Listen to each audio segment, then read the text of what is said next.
জুলাই বিপ্লবে শহীদদের পরিবারকে প্রাথমিকভাবে এককালীন ৫ লাখ টাকা এবং আহতদের অনধিক ১ লাখ টাকা করে দেবার সিদ্ধান্ত নিয়েছে জুলাই স্মৃতি ফাউন্ডেশন।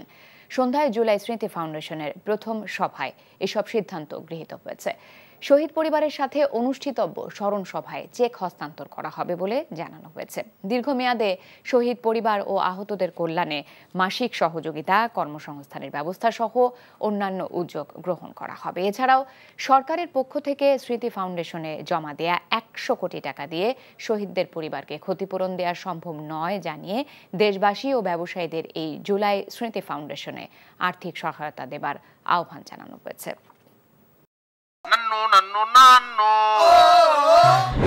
আরে সপ্তাহ একটা ব্র্যান্ডের গুলা আমার বংশ ব্র্যান্ডের কি আপা বিষয় কত বিক্রি গরিবের এলাকায় আপনি এমন পাড়া দিব না গুরু গুরু ভিতরতে সব বাইরে হয়ে যাবে। আরে ওইটা থামো না তোরে যদি ইসলামিক সাইড সবাই আমি ডিভোর্স না দিছি আপনারা কি ওগারে কালিয়া বল আমরা সালাম তুমি আমারে আম্মা ডাকলাকে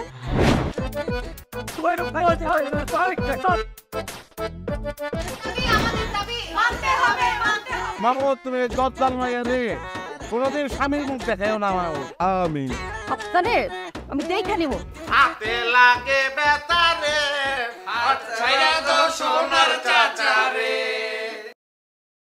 এনজিওর কিস্তি প্রথমবার বিকাশ পেমেন্ট করলেই ২০ টাকা ইনস্ট্যান্ট ক্যাশব্যাক।